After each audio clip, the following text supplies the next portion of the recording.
Comment ಬಾಕ್ಸಲ್ಲಿ ಯಾರೋ ಕೇಳಿದ್ರು ಯೂರಿಕ್ ಆ್ಯಸಿಡ್ನ ಹೇಗೆ ನ್ಯಾಚುರಲ್ ಆಗಿ ಕಡಿಮೆ ಮಾಡ್ಬೋದು ಅಂತ. ನಾನು ಕುಡಿತಿರೋ ಕಷಾಯನ ನೀವು ನಿತ್ಯ ಮಾಡಿಕೊಂಡು ಕುಡಿಯೋದ್ರಿಂದ ಕೀಲು ನೋವು ಉರಿಯೂತ ಶಮನದ ಜೊತೆಗೆ ನಿಮಗೆ ಜೀರ್ಣಕ್ರಿಯೆ ಮತ್ತು ಗ್ಯಾಸ್ಟ್ರಿಕ್ಸ್ಗೆ ಪರಿಹಾರ ಕೂಡ ಸಿಗುತ್ತೆ.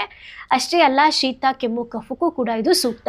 1 ಸ್ಪೂನಷ್ಟು ಓಂಕಾಳು ಅಥವಾ ಅಜ್ವೈನ್ನ ತಗೊಳ್ಳಿ. ಯಾಕೆ ಅಂದರೆ ಇದು ನ್ಯಾಚುರಲ್ ಆಗಿ ನಿಮ್ಮ ಮೂತ್ರದ ಉತ್ಪತ್ತಿಯನ್ನು ಜಾಸ್ತಿ ಮಾಡುತ್ತೆ ಮತ್ತು ಜಾಸ್ತಿ ಮೂತ್ರ ವಿಸರ್ಜನೆ ಆಗೋದ್ರಿಂದ ರಕ್ತದಲ್ಲಿ ಯೂರಿಕ್ ಆಮ್ಲ ಗಟ್ಟಿ ಆಗಲಿಕ್ಕೆ ಸಾಧ್ಯ ಆಗೋದಿಲ್ಲ ಮತ್ತು ಮೂತ್ರಪಿಂಡಗಳು ಅದನ್ನು ಸುಲಭವಾಗಿ ಹೊರಗೆ ಹಾಕ್ಬಿಡುತ್ತೆ.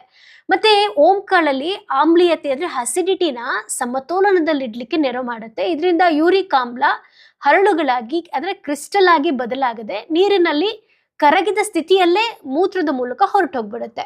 1 ಸ್ಪೂನಷ್ಟು ಶುಂಠಿನ ತುರ್ಕೊಳ್ಳಿ ಅಥವಾ ಜಜ್ಕೊಳ್ಳಿ, ಆಯಿತಾ.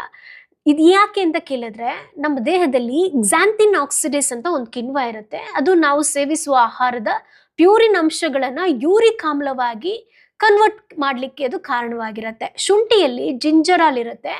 ಈ ಒಂದು ಅಂಶ ಆ ಕಿಣ್ವದ ಕೆಲಸವನ್ನು ಸ್ಲೋ ಮಾಡಿಬಿಡುತ್ತೆ. ಇದರಿಂದ ದೇಹದಲ್ಲಿ ಹೊಸದಾಗಿ ಯೂರಿಕ್ ಆಮ್ಲ ಉತ್ಪತ್ತಿ ಆಗೋದನ್ನು ಕಡಿಮೆ ಮಾಡಿಬಿಡುತ್ತೆ. ಇದೆರಡನ್ನು 1.5 ಕಪ್ ನೀರಿಗೆ ಹಾಕ್ಬಿಟ್ಟು ಚೆನ್ನಾಗಿ ಕುದಿಸಿ, ಆಯಿತಾ. 1 ಕಪ್ ಆಗಬೇಕು ಅಷ್ಟರ ಮಟ್ಟಿಗೆ. ಅದಾದಮೇಲೆ ಬೆಳಗ್ಗೆ ಖಾಲಿ ಹೊಟ್ಟೆಲಿ ನೀವು ಕುಡೀರಿ, ಆಯಿತಾ. ಕುಡ್ದಾದ್ಮೇಲೆ 1 ಗಂಟೆ ನೀವು ಏನು ತಿನ್ನಕ್ಕೆ ಹೋಗ್ಬೇಡಿ. ಅದ್ರ ಜೊತೆಗೆ ಬೋನಸ್ ಟಿಪ್ಸ್ ಹೇಳ್ತೀನಿ, ಆಯಿತಾ. ಡೈಲಿ ಮಿನಿಮಮ್ ಅಂದರೂ 2 ರಿಂದ 3 ಲೀಟ್ರ್ ನೀರು ಕುಡೀರಿ. ಇದು ಮೂತ್ರಪಿಂಡಗಳ ಮೂಲಕ ಜಾಸ್ತಿ ಇರೋ ಯೂರಿಕ್ ಆಮ್ಲವನ್ನು ಹೊರಗೆ ಹಾಕಲಿಕ್ಕೆ ಸಹಾಯ ಮಾಡುತ್ತೆ. ಮತ್ತು ಕೆಂಪು ಮಾಂಸ ಮತ್ತು ಲಿವರು, ಸೀಗಡಿ, ಏಡಿ, ಮೀನು ಇದನ್ನೆಲ್ಲ ನೀವು ತಿನ್ನಕ್ಕೆ ಹೋಗ್ಬಿಡಿ, ಆಯಿತಾ. ಅಂಗಡಿಲಿ ಸಿಗೋ ತಂಪು ಪಾನೀಯಗಳು ಮತ್ತು ಪ್ಯಾಕ್ ಮಾಡಿದಂತಹ ಸಿಹಿ ಜ್ಯೂಸ್ಗಳು ಮತ್ತು ಮದ್ಯಪಾನ, ಎಸ್ಪೆಷಲಿ ಬಿಯರು, ಇದನ್ನೆಲ್ಲ ಬಿಟ್ಬಿಡಿ, ಆಯಿತಾ. ಅದಕ್ಕೆ ಬದಲಾಗಿ ಡೈಲಿ ನಿಂಬೆಹಣ್ಣು, ನೆಲ್ಲಿಕಾಯಿನ ನೀವು ಸೇವಿಸೋದ್ರಿಂದ ಯೂರಿಕ್ ಆಮ್ಲ ಕಡಿಮೆ ಆಗುತ್ತೆ. ಮತ್ತು ಕಡಿಮೆ ಕೊಬ್ಬಿರುವಂಥ ಹಾಲಿನ ಉತ್ಪನ್ನಗಳಾದ ಮಜ್ಜಿಗೆ, ಮೊಸರು, ಹಾಲುಗಳನ್ನ ಸೇವನೆ ಮಾಡೋದ್ರಿಂದ ಯೂರಿಕ್ ಆಮ್ಲವನ್ನು ಹೊರಹಾಕಲಿಕ್ಕೆ ಸಹಾಯ ಮಾಡುತ್ತೆ. ಮತ್ತು ಫೈಬರ್ ಹೆಚ್ಚಿರೋ ಆಹಾರಗಳನ್ನ ತಿನ್ನಿ. ಓಟ್ಸು, ಸೇಬು ಮತ್ತು ತರಕಾರಿಗಳು.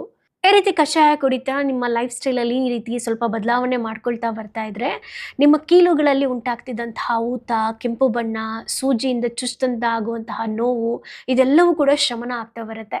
ಅವಶ್ಯಕತೆ ಇರೋರಿಗೆಲ್ಲರಿಗೂ ಶೇರ್ ಮಾಡಿ, ಸೇವ್ ಮಾಡ್ಕೊಳ್ಳಿ. ನಿತ್ಯ ನೀವು ಕುಡಿತಾ ಬನ್ನಿ. ಕನ್ಸಿಸ್ಟೆನ್ಸಿ ತುಂಬ ಇಂಪಾರ್ಟೆಂಟು.